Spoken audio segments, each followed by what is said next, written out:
This is a simple one, but it's a big one. Number 3, don't be afraid to use the mute button. So many times we get things to mix, and we got a little carried away with the overdub process. You've got this great guitar line, and maybe it just feels like it needs a bit more low mids, so it's doubled with a slightly different guitar line. Maybe a different pickup selection. The high line is a single coil, and then they stick a humbucker underneath. Sounds great. And then maybe 6-string bass comes out and just reinforces it. All rather good. But there's also a piano line, which is playing something fairly similar, living, you guessed it, in the same range as the now added 6-string bass or the baritone guitar.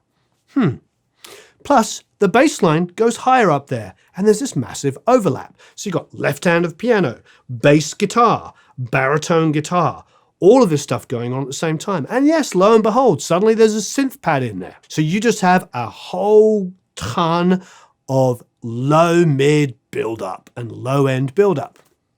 Now, what can you do? You can go in there and you can high pass, of course, yeah. Do some high pass selective. But, what exactly are you high passing? You're high passing out the low end and low mid of the piano. You're high passing the low end and low mid out of the baritone or the 6-string guitar and the pad. And before you know it, the reason why those instruments were theoretically added has gone. Why not just mute a couple of those instruments in that place and let everything speak a little bit better? Maybe that additional baritone or 6-string bass that was stuck against that guitar is unnecessary. Maybe it works where the piano's not playing. But when the piano is playing, it doesn't work. So we've reached for our good friend, the mute button. I remember vividly a band I was working with early 2000s that was mixed by Andy Wallace. When Andy sent back the mixes, it was a modern rock band. I had put a pair of heavy guitars on the left, pair of heavy guitars on the right, then a reinforced pair of heavy guitars on the left and a reinforced pair of heavy guitars on the right as well. So I had this doubled up heavy guitars. I then had this screaming lead guitar part over here, which of course, you guessed it, it was doubled. And then I had this half-time arpeggio going over it. It was fantastic. It was like a wall of chaotic guitars. I think at one stage in the song, there was also a Johnny Greenwood kind of fast line, all going, all stereo, all loads of effects on. And then in the verses, there was a bass and drums and a main rhythm guitar and arpeggio line, and there was doubles coming and going, and it was glorious. Andy sent it back, and he muted the double heavy guitar, so it was just heavy, heavy.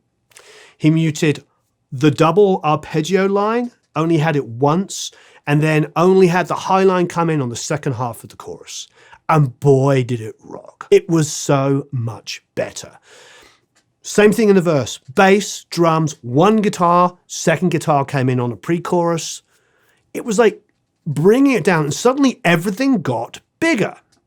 Instead of doing what we were talking about, skinnying all the instruments down so they all slot together like a really bad Lego or bad jigsaw puzzle, now suddenly we had this really big, beautiful tones. The bass guitar had low end on it, had some grit, 3K, and a bit of distortion. It was massive, and I loved the bass guitar sound. Then it had this beautiful single rhythm guitar just playing along in the verse. I was like, wow, this is great. Before, when I did my roughs, it was like skinny this down, skinny that down, skinny this down, skinny that down, skinny this down, and make it all fit together like the big jigsaw puzzle. And not only was it loud and offensive, it was frankly unexciting because everything was crammed in there. I thought it was getting more powerful. What it was actually doing was the opposite. So, don't be afraid to use the mute button. If it's good enough for Andy Wallace, it's good enough for me.